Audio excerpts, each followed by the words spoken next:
Most northern Nigerian Muslims were quick to assert that the north was the bringer of Islam to the southern parts of the country, especially the southwest area, the Yoruba enclave.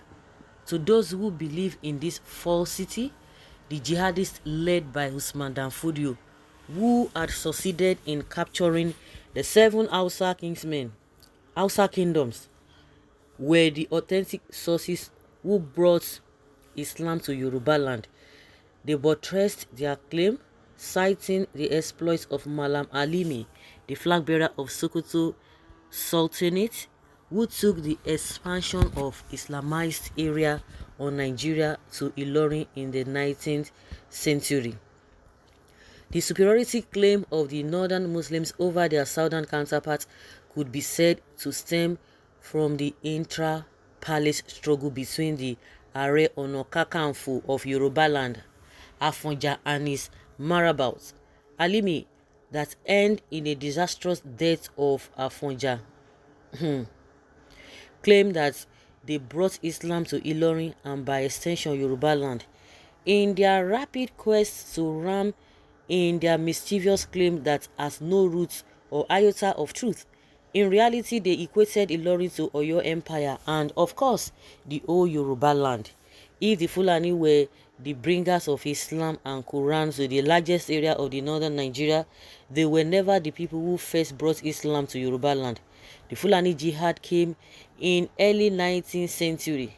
It started in Goba in 1804 and swept Hausa kingdoms into oblivion. That was why kings in the vast area of Hausa kingdoms had been replaced by emirs. From that perspective, the Hausa could never claim that they know Islam or Quran more than the Fulani who introduced the religion and its holy book to them, not the Yoruba.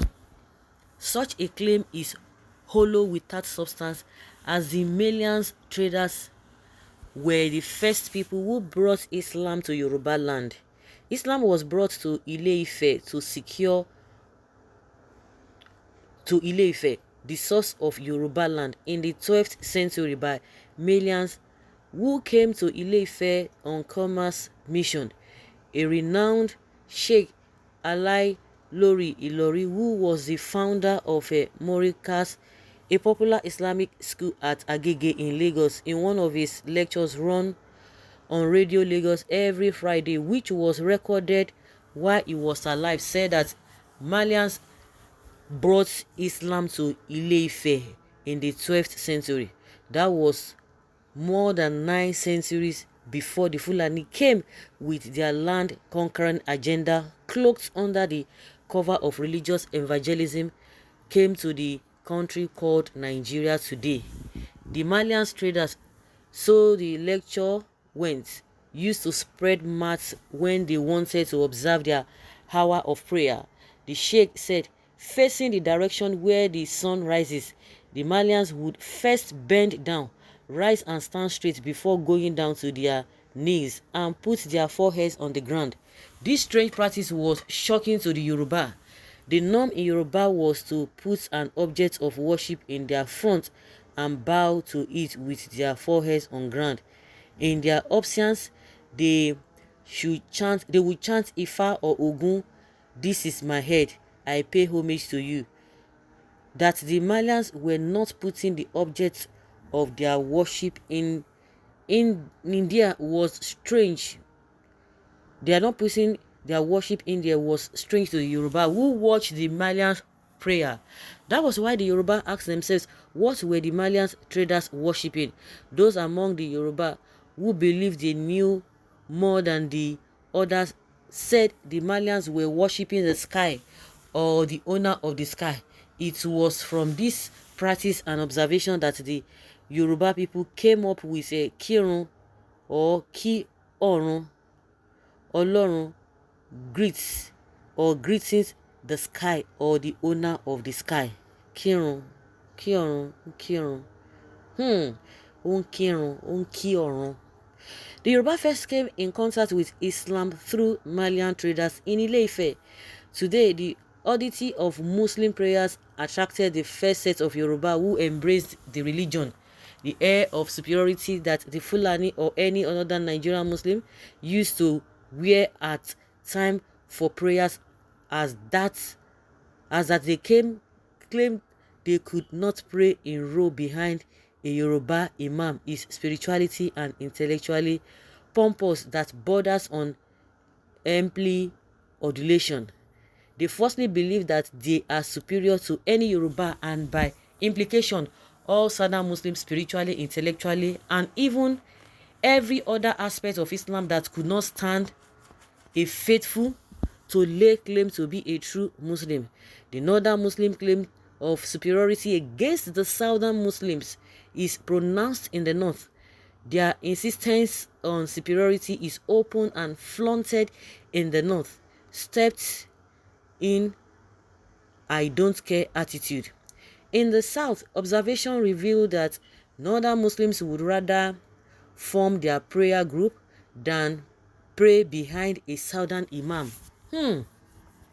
Southern Muslims, however, laughed at the folly driving the Northern Muslims' Winniska claim of superiority. The Northern Muslims were told to their face that Fulani are not Malian and both are not related in any way, which could show up their claim to superiority. The Fulani are from the Futajalon Valley in Senegal. If any group of people or ethnic group is claiming bringing Islam to Yoruba land or the southern Nigeria, it could never be the Fulani or a northern ethnic group. Only the Malians are qualified and entitled to such a claim. This is coming from Tajuddin Adigun. Tajuddin Adigun is the one bringing this to our notice, because we've always said that oh, forget all those southwest Muslims, they are not serious, they are not doing, that's why they are not taking some things to heart. But I think maybe the manner at which the Fulanis came, because they came for grabbing, war and this and that, and that is why you see their own way of practicing Islam or Muslim is very, very how will I put it, aggressive. Baby, the Malians didn't come for that. They came for, maybe they were just looking at them. They just were doing their own thing. They didn't force anybody to agree to their worship or their, what is it called, their own belief. And you see that in the southwest, they take it easily and what have you. Well, in any way, they are all brothers and sisters, because like they said, that politics has really brought them together. So the relationship that is ongoing within them, Fanakari once said that they pray that God will not separate them. So they are brothers and sisters. Whoever that is claiming superiority, it should be among them. Oh. It should be among them. What kind of thing is this? It is not their fault. It is recorded in the Bible. Islamic religion was in existence in northern Nigeria before the coming of the Fulani jihadists, who claim they came to refine the religion. Yes, tell it to their face, but be careful about the few know it all and slaves within the Yoruba people who still put themselves under the Fulani ignorantly. So guys, let's say your opinion, whether it is true or it is not true. At least we can see what is playing among them now.